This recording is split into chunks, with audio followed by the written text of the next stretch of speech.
It is with great relief as well as pleasure that we invite Steve Bone to the Pompey Sound microphone on account of there's nothing doing, but that doesn't stop him.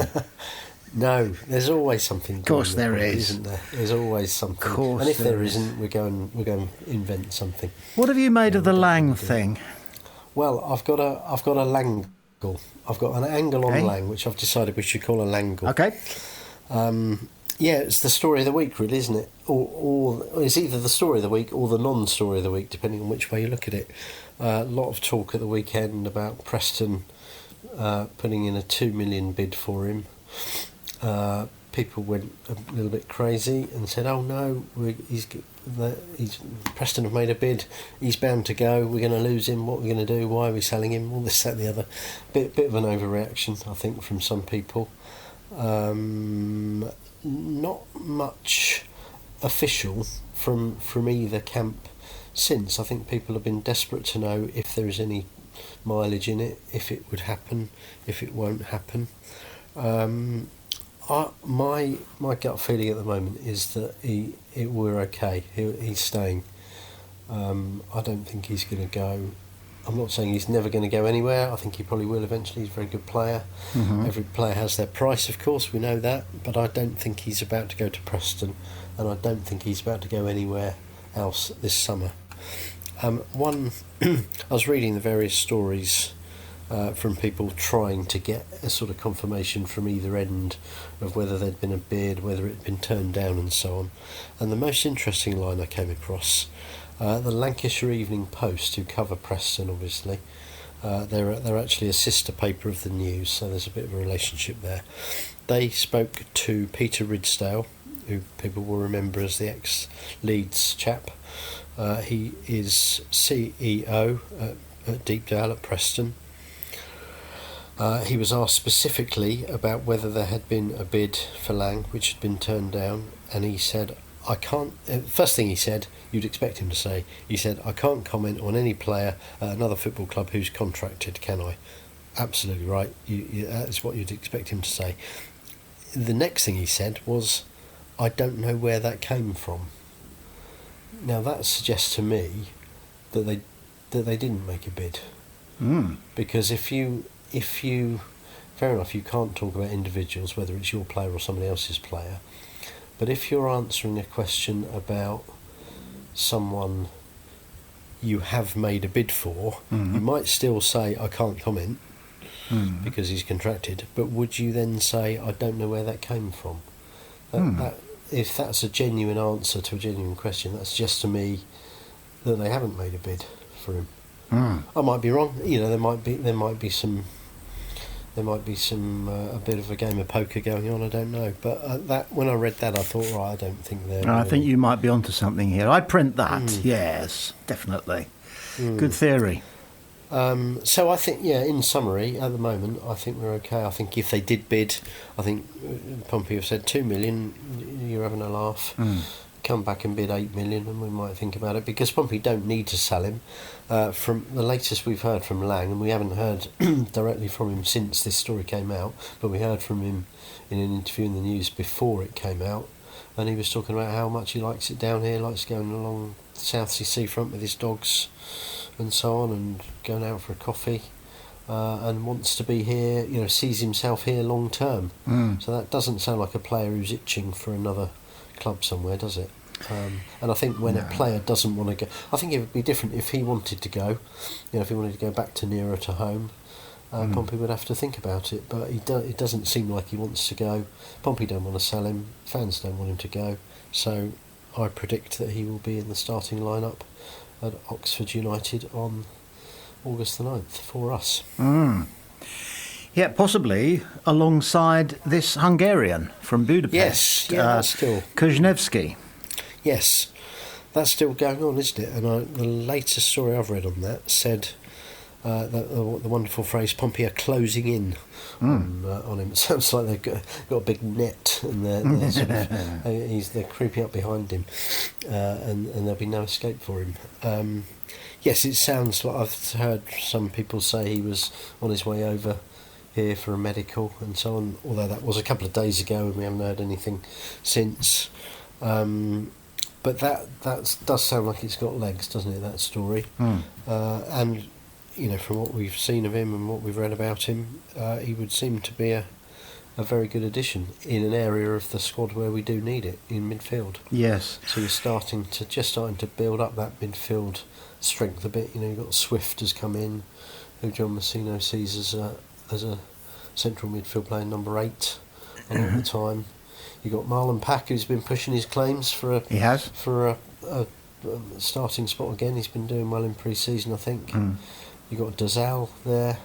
You've got Koznovsky, if that's the right pronunciation. We're going Kuznevsky, yeah. We'll find out. So you suddenly, if that happens, you've got 4 players pushing for the 2 places there, potentially, which is good. You probably want one more. You probably want another one in there.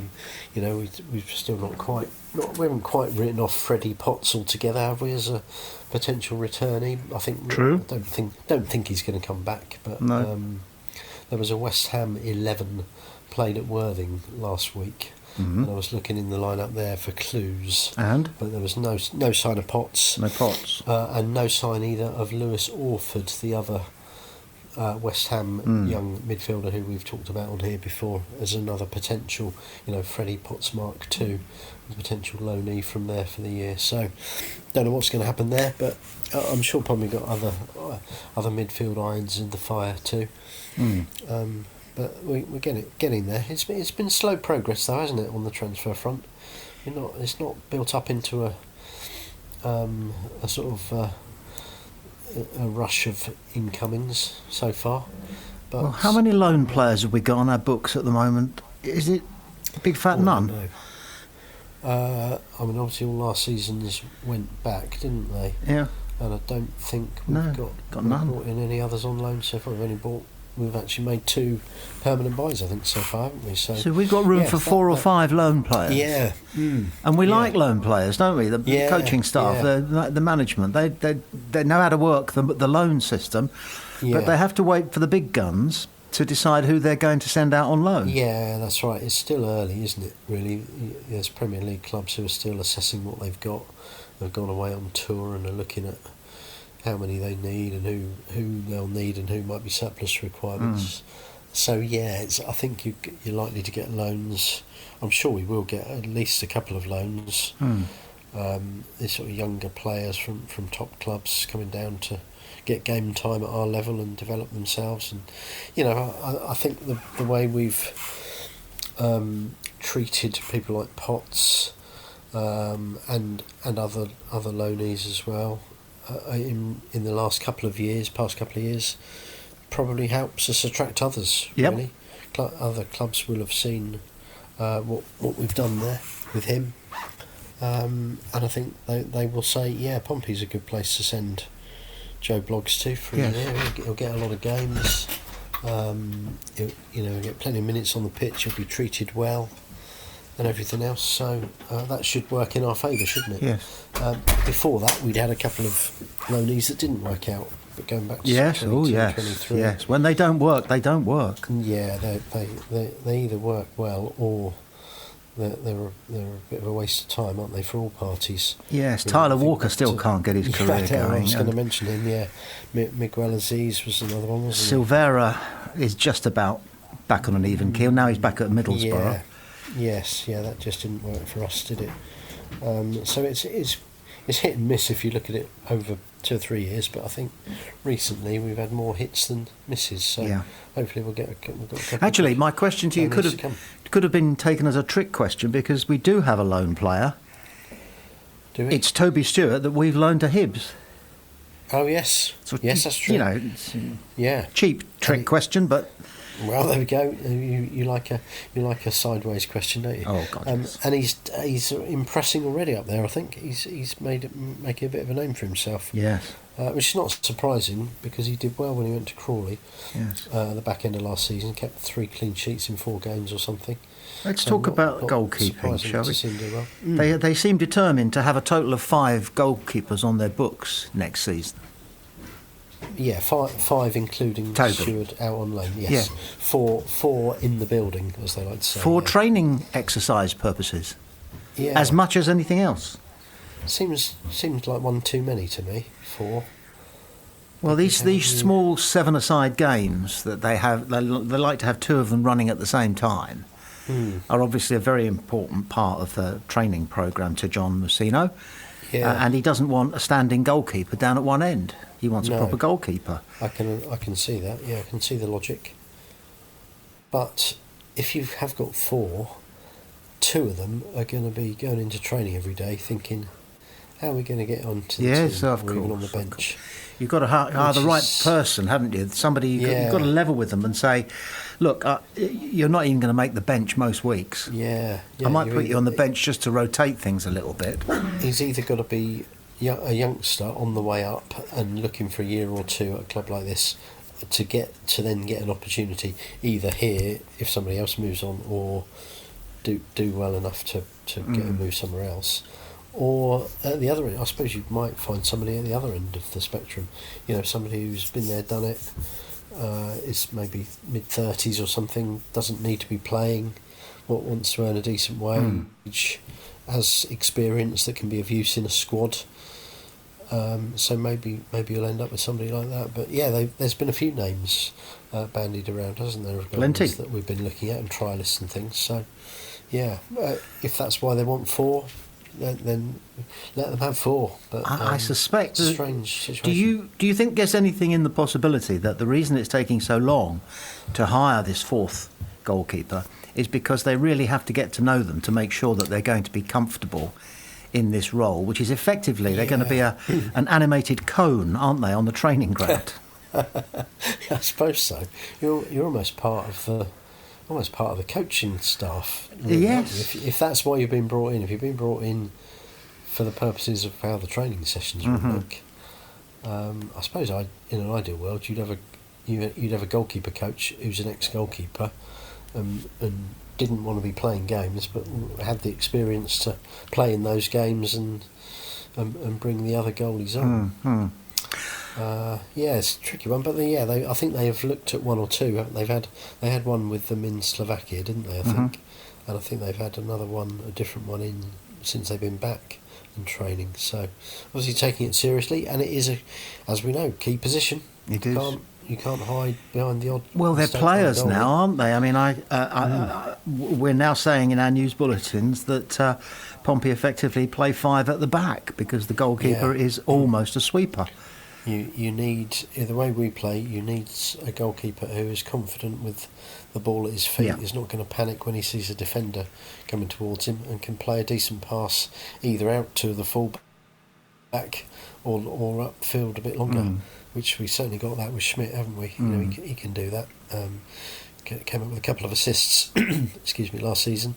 So that is the type of keeper they're looking at now. How times have changed from where all you wanted from a goalkeeper was the ability to catch a cross, stop a shot, and bounce the ball twice and then kick it up to your number 9. That's right, from hand, which rarely happens now. You don't see many goalkeepers drop it down and volley it. No, they drop it on the ground, and there's one thing. It's a very small thing. But you have an eye for detail. When players now are about to take a free kick, they'll pick the ball up and then they'll throw it about 2 paces in front of them with backspin on it. Yes, they do. They do both hands, and they deliberately backspin it so that it comes back to where they need it to be. It stops quicker. Yeah, and they save 0.3 of a second, waiting for the ball to stop rolling, or at least just leave it. Just leave it where it is. I know it's an odd affectation. A bit like when players are warming up on the touchline, they do that thing of putting their hands behind their backs and kicking their hands with the heel behind them. Yeah. Which is a movement that is rarely necessary on the pitch. You're not going to need to do that. But they do it. Really. They still do it. Yeah. It's just I don't know. It's a automatic reaction to what can I do next? I can run up and down the touchline.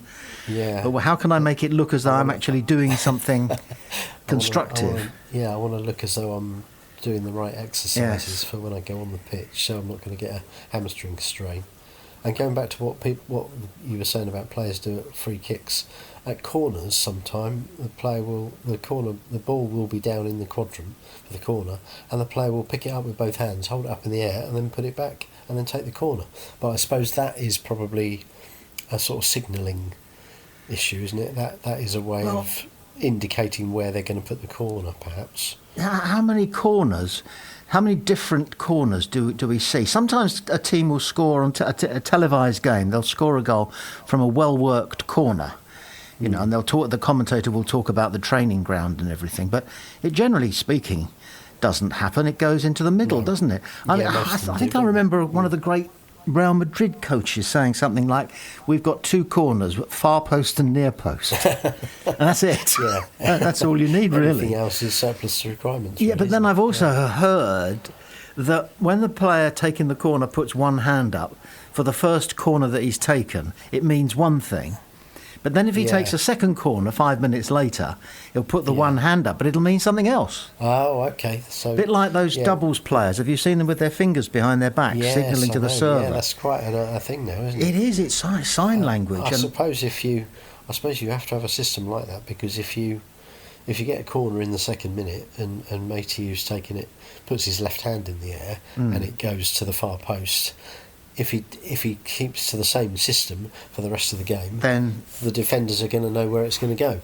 So you have to have some sort of... perhaps they've all got spreadsheets where they say, right, first time of left hand in the air is far post, second time is near post, third time we'll play it short. It's just going to... Whenever a man is coming on as a sub, one of Pompey's coaches, not John Messino, will hold either a device or what looks like a clipboard or something in front of them, and they'll flip various pages pointing at things. What are they pointing at? Where to stand in case of a corner?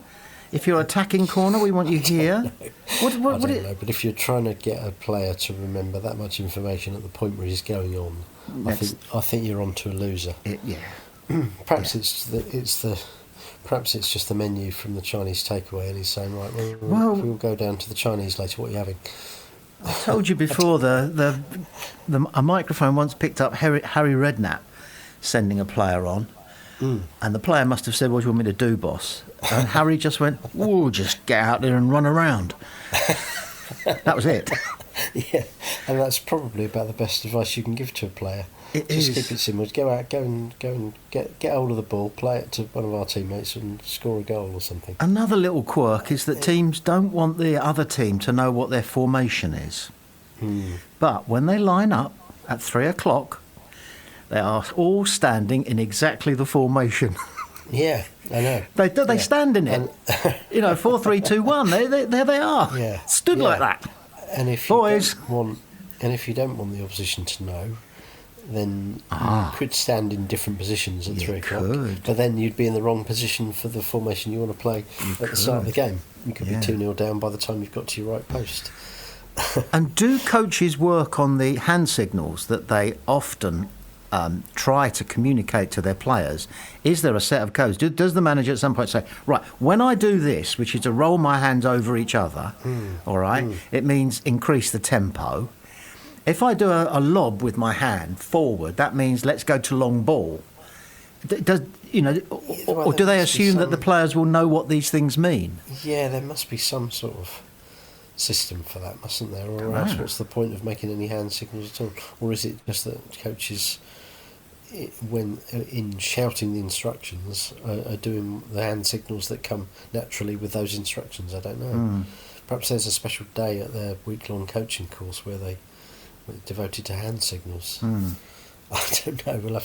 We need to get Mr. Massinio on Pompey Sound one week and ask him all these intricacies of all the codes and communications between players and managers. It'd be fascinating to hear what the truth of them is. I suspect a lot of them there's very little thought goes into them at all, actually. How soon will it be before players are wearing little headsets? Well, in training, just for example, but provided they're safe, do you think the legislation would say, no, you can't do that? You can't have the manager able to talk to players during the game. Of course they can, during water breaks and injuries and... Yeah, Yeah. And they can shout and get messages passed along the line. Interesting. Technology being what it is, you wouldn't soon. Well, even now, you probably wouldn't even need a headset. You need a little one little AirPod or something. Just something in one ear that therefore wouldn't be dangerous if you went up for a header or whatever. That the manager could speak to you in. Probably, what will happen is someone will develop that, and it will be used illegally before it's allowed to be, and then its use will be debated, and the authorities will have to allow something like it. Yes. You wouldn't put it past them, would you? In 10 years' time for that to be happening. No, you wouldn't, and their fans would like to listen in. Yeah. But I think if you said to the average player, do you want the manager in your ear while you're running around the pitch telling you what to do? You don't. I would imagine most players would say no thanks. No. I'd rather just get on with the game, and we know what to, we can take the instructions from the manager in the dressing room before the game and at half time, and maybe during the game. We don't need any more than that. No. We can think for ourselves a bit. No. So you've got to have a balance, haven't you? Absolutely. I should have given you notice of this next question, Steve. So it's always one of these. Well, no. It's this. They published the shirt numbers, Pompey's shirt numbers, right, this week, and there was a strong set of clues as to what the starting 11 will be. Right. Because number 2 was Williams.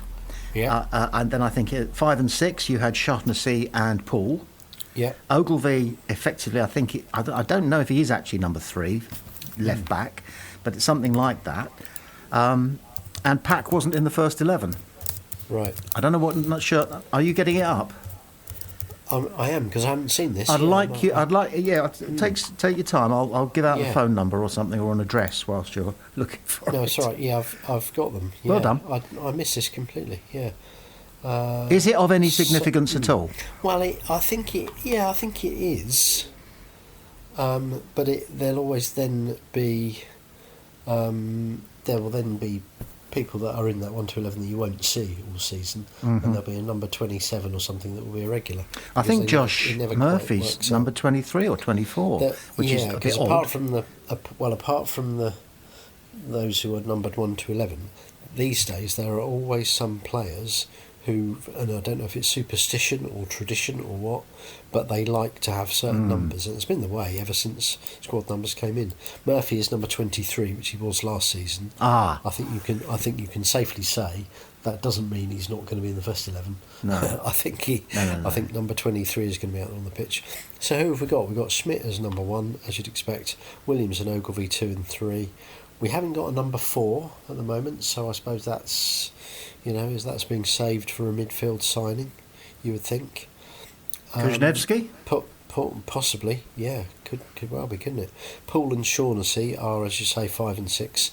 But Pack is in there. Pack is number 7. Okay. But I think that's just because he's been number 7 since he came back. Right. And probably wouldn't be a good look to make him number 32 all of a sudden, would it? It would not. Wouldn't be good for him. And it's a relegation, isn't it? Whether you like it or not. You've then got Swift at 8, which is exactly the number and position that Mousinho said he's going to play him in. Yep. You've got Bishop at 9, of course. Yep. Segacic is 10. Makes sense, doesn't it? Problem solved. We know the starting 11. We do, and we haven't got a number 11 at the moment. I did spot that. I wondered about that, because really it ought to have been Josh Murphy, shouldn't it? That would make sense, wouldn't it? Makes sense, Murphy wants to be number 23, and Callum Lang is still number 49, highest number in the squad, which is, again, it's because that is his number and he wants to keep it, sort of thing. His lucky number. Yeah. So I think that does give us a few clues, but at the same time you can't guarantee anything from there. Just looking down the others, Harry Clout's got a number now, which is good. He's now 41. Yep. Even Toby Stewart, who's at St Johnstone, has got a squad number in case he comes back. He's 33. Paddy Lane is 32. You've got goalies at 30 and 31. Harvey Blair's in there at 29. Ruben Swan 28. Terry Devlin 24, which again I think is same number he had last year. A lot of them are are the same as last year. But there'll always be a bit of intrigue when that list comes out and nobody's got number 4 and nobody's got number 11, because fans will think, oh, who are we going to sign for those 2 shirts then?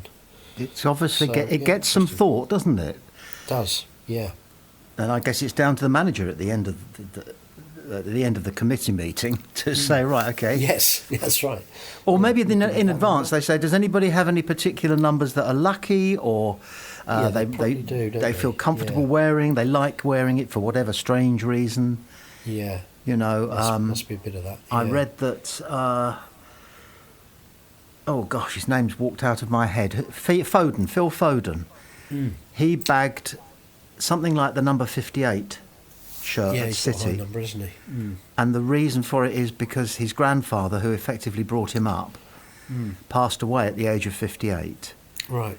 And I think that is a very powerful reason for wanting a certain number back, isn't it? There's always going to be a few players with those sorts of I think I've got that reasons, story right, yeah. I hope I got the details right, because it's a sensitive story, but it painted him in a different light for me. It does ring a bell, yeah. Yeah. And just on the Pompey list, I'm pleased to see Ogilvy at number 3, because yes. I would expect him to start the season's first choice left back, because he did very well last year after a shaky start. I've seen, you always get fans on social media, as soon as a team is back for pre-season training, really, you get a few people saying, I think this will be the starting lineup on the first day. And I think of the people that I've seen do that, I think I've seen more people put Jacob Farrell in as left back than I have seen them put Connor Ogilvy. And I don't what do you really think about that? No, what's your thought? I'm surprised at that, but given that we only saw him once and he was then injured for the rest of the season, I don't know why anybody would think he would suddenly become first choice over Ogilvy, who served us very well. I think there's an element of, I think sometimes fans think that a new signing, which Farrell kind of still is in a way, in that we've only seen him play once, I think that sometimes there's an automatic thing where people think a new signing must be a world beater and must be better than anyone we've got. Whereas in fact the reality is he might not be. Farrell may well become first choice over time. By this time next year he might have edged Connor out of the team and he might have had a great season and been a terrific defender and weighed in with a few assists and be a hero. But at the moment I think that's Connor Ogilvy's shirt, the number 3, and it's Farrell's job. Farrell's going to start on the bench, and it's his job to push himself in there, get a few cup games and what have you, and see if he can get in the team. But I think he might have a hard job.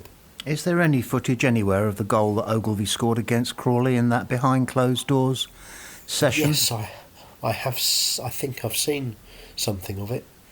20-yarder. It was from a funny angle. It was just a sort of camera, sort of normal level, behind the goal sort of thing, or to the side of the goal, and it looked like a thumping finish from him. But he can do that, can't he? He thumps. He's a thumper. Got a couple of headers. He didn't mess about, does he? No. He sees if the goal is in range and the ball is at his feet, he knows what to do with it. And I'm sure he'll weigh in with a few more this season. Going back to something you said a moment ago, I'd just get you to expand on that a little bit. Some fans are so keen on the new, aren't they? That's why they wanted players coming into Fratton Park within 20 minutes of the transfer window opening. Well, what's going on? There's nothing happening.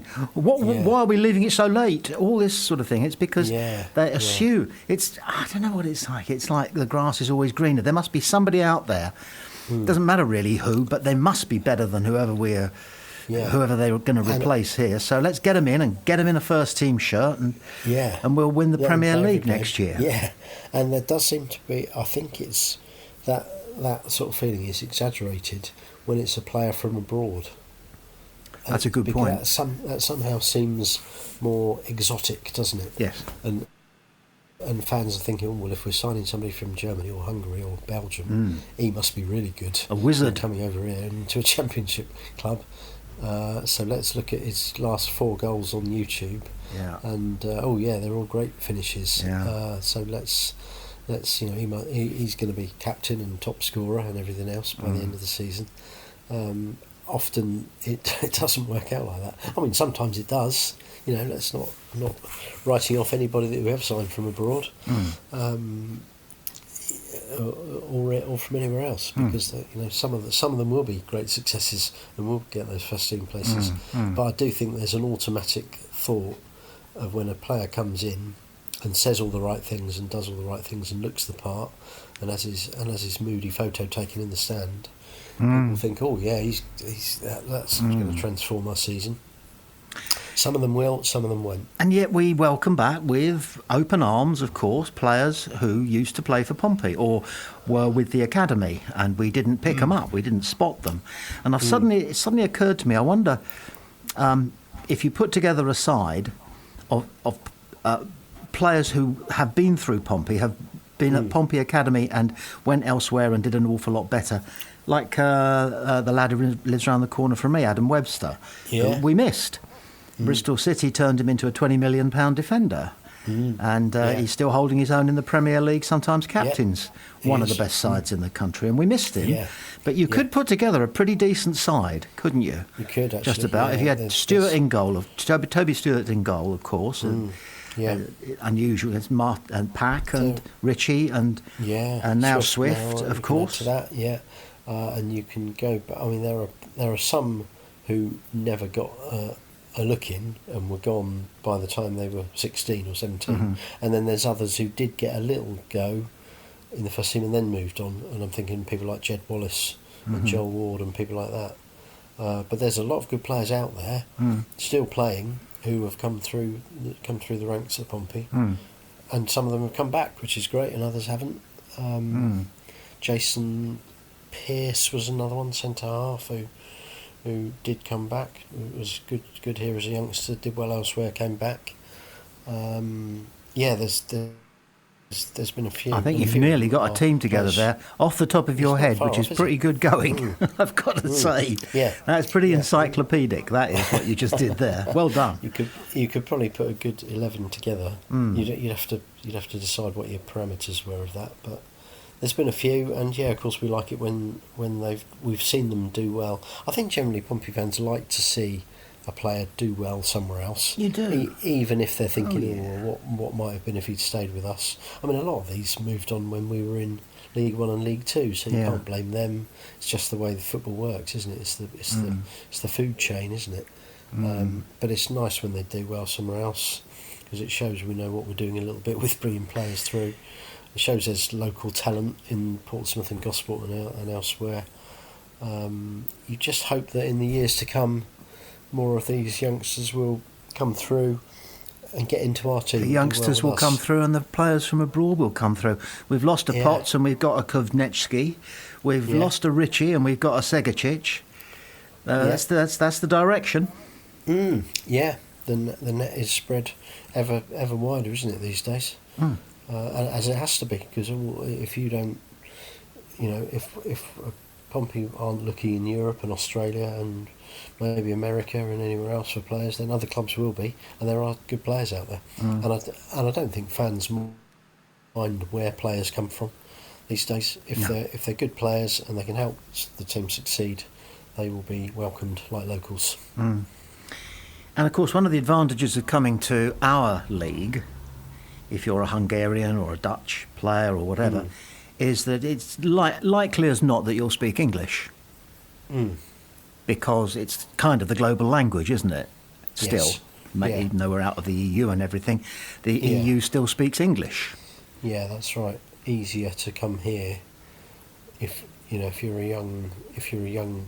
Let's talk about the Hungary case. If you're in Hungary and you're going to be going abroad from there for your football.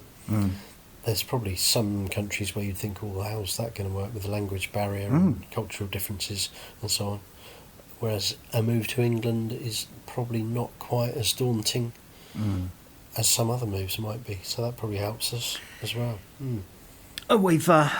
You have by no means outstayed your welcome, but we've gone through our intended duration for the podcast. That's great. Because it's always worth listening to everything you've got to say. Shall we, maybe on a lighter note, can we take that thing a whole full circle? Because you did touch on at the beginning with your Langle, Remember? Yes. One of the things he likes about being down here is that Southsea is a good place for walking his two Frenchies. Yes. So I said one day we'll make a talking point out of what dogs do you think the players own? Because, I mean, for example, Marlon Pack, probably, if he's got a dog, has probably got a dog that can look after itself. Probably got bulldog. Yeah, something like that. I wouldn't be at all surprised. John Messino, I know, has got a very tiny, very sweet little poodle, a miniature, Right. Oh, which I wow. suspect his dear wife Vic chose. But anyway. Yeah. I didn't get any further than our goalkeeper, Nick Schmidt. And I reckoned he's got what we used to call an Alsatian. Now we call them German Shepherds. What do you think? Okay, yeah, quite possible, yeah. They do often say that, what's the thing about dogs who look like their owners? Dogs, their owners look it's like their often dogs, or the other way around. Yes. Or there's something of the owner so- in the dog, or something of the dog in that's the right, owner. something in the character, yeah. Yeah. Yeah, we need a full. We need to find out, don't we? What Pompey need to do, as Yeah. well as alongside next year's the 2026 Pompey calendar, is they need to do an alternative calendar of all the Pompey players with their dogs. Yes. And I bet that would outsell the main calendar. I think it's an Because idea. People love a dog calendar. Yes. We need to find out how many players have got dogs, what they are, what their names are. I Yes. like to find out a dog's name as well as Yes, I wonder what We could Lang's get- Frenchies are called. Yeah. Something probably Yeah. northern, because he's starting to strike me increasingly as a flat cat man, and there's nothing wrong with that. Yes. Yeah, surprising he hasn't got a couple of whippets, really, isn't it? Yeah. Well, speaking of whippets, did you ever go to the circus when you were a boy and they had a football match with dogs and balloons? Yeah. I did go. They I had- did go to the circus, but not that one. I feel I've missed out. Yeah, I don't know how they did it, but they had about 4 dogs on each side and a very Right. tall goal, and they just would throw a balloon in there amongst them, and the Oh, dogs sounds- would head them, leap This in the sounds air and great head the fun. balloons. It was... This sounds better than It was the funny. average championship game. To be honest. I think we should. Well, we're not allowed to say we should revive the idea of animals at circuses. Probably are we? No. I don't think it's going to happen somehow. No. But it was fun at the time. Speaking It of was which... its time, as they say. Speaking of which, one last thing. I gather that head tennis has always been a very competitive game at Fratton Park. Has it? Going back to one of our ex-managers who would not be defeated at head tennis. Really? Yes. Yeah. I suppose if you're competitive, generally, Yeah, absolutely. you're competitive at anything you do. Yes. Therefore. I saw a clip. Now you've reminded me. I saw a clip the other day of a club, and I don't know if it was that they were away on tour somewhere. I think it was quite a big club, and their players were away on a training tour, and they were playing head tennis, and somebody messed it up, and all the other ones, they got really cross and really irate with him for messing it up. That's how seriously it gets taken. I'm going to have to go and find that now. Yes. And send it to you. It might have been Barcelona squad or something. Yes. Something mad like that. Yeah, I suppose you want footballers to be competitive. You do. And if you're asking them to be competitive when they're playing football, you can't complain if they're then competitive at who's got the best shoes and who's best at 10-pin bowling when they go out. And Yes, it's a quote and from... everything else that goes with it. There's a quote from that Marlon Pack interview which you mentioned, which I also read, that stays with me, and he finished it by saying, "I'm a professional, I'm an athlete, I'm a competitor." Yeah. All the same thing, isn't it? That's him. Yeah. That And is you him. want it, Wants to win at as you want him everything. to be. Yeah, that's why he's still here and still got the number 7 shirt as well. Absolutely. Steve, could talk to you all day, and one day we probably will, just for the fun of it. We almost have today. Yeah, there's nothing to predict at the moment, except, I don't know, do you want to predict whether or not Kovnechski's going to say something predictable in his first interview, such as, "It's always been my dream too"? I'm Not- raring to go then, so don't I? Yes. Yes. As soon as I'd spoken to the gaffer, I made my mind up. It was an easy decision to make. On one It's last a great, point, great club with great history. here's one last point. That the Eisners have their knockers, don't they? Which I always think is very short-sighted and ill-informed, frankly. But nobody, either pro the Eisners or anti the Eisners, have ever dwelt on the fact that it was the Eisners and the Eisners alone who spotted the potential of John Messino? It apparently was, wasn't it? What a find! And it was there, and also not just spotting the potential, but the decision to actually take the gamble. Very brave, and very run with it. brave. Yeah.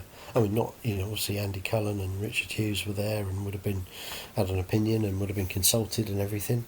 But yeah, I mean, at the end of the day, Eisner's decision, and what a good decision, one of the best Pompey decisions of recent times, isn't it? Yeah. You have to say. Yeah. It could have backfired. Got a lot of negative publicity at the time, didn't it? People doubting it, and even after at the start of the following season, he had a couple of ropey results, and people were starting to say, "Not sure about this chap." But over time, we've given it time, which a lot of managers don't get. When I hear the question go up, what have the Eisners done for us? I always think of that Monty Python sketch. What have the Romans ever done for us? Aqueducts, yes. Aqueducts, yes. Drainage, yes. Schools, roads, yes. But apart from that, what have the Romans ever done for us?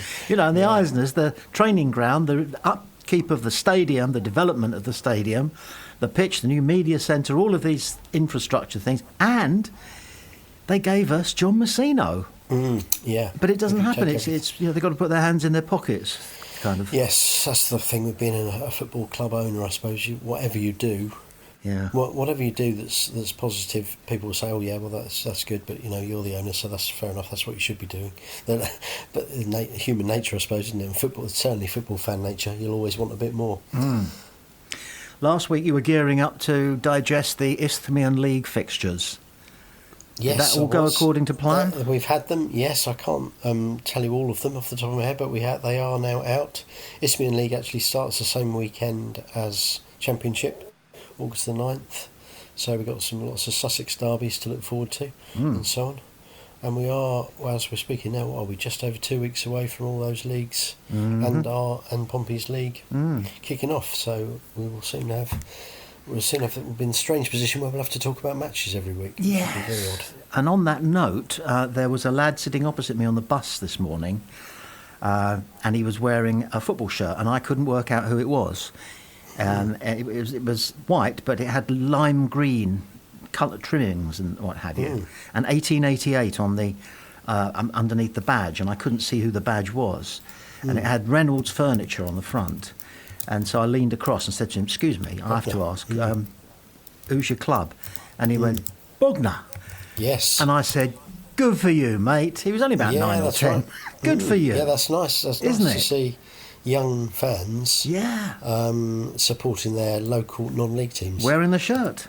Yes, that's right. At least it wasn't one of the... what is it that Forest Green have done?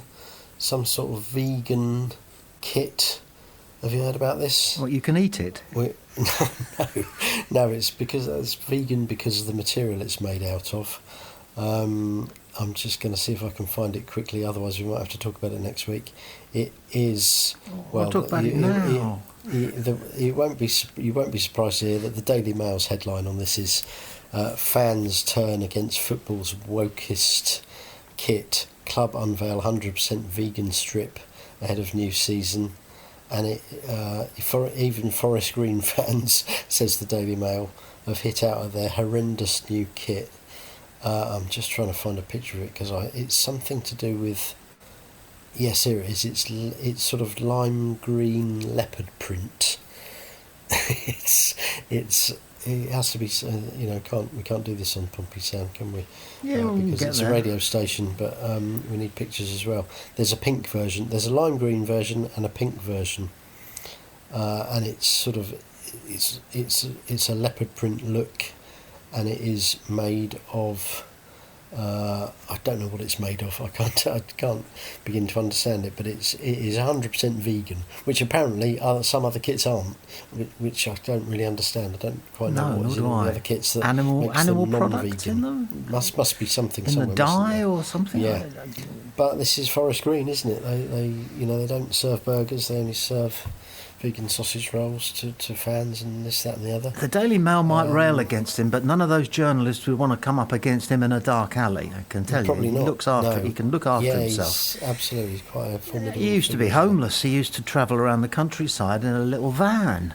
Yeah. And he had a windmill would power his music set up. And he got to thinking, do you know what, there's something in this wind power thing. Yeah. And so he took it from there, and now he's a billionaire. Yes, He's not done badly, has he? With his windmills and his electric Harley Davidson. And he has appointed Robbie Savage as their manager, hasn't he? Yeah, he's all right. Leave him alone. Leave him alone. Go and message to Pompey Sound listeners is go and look up, if you've not seen it already, go and look up Forest Green's new kit and read all about it. It's quite fascinating. I'm on it now. All these stories about Forest Green do detract from the fact that they haven't had much success on the pitch for a while. But there we go. That's another story for another day. Steve, as ever, we are in your debt. Have a good week. You too.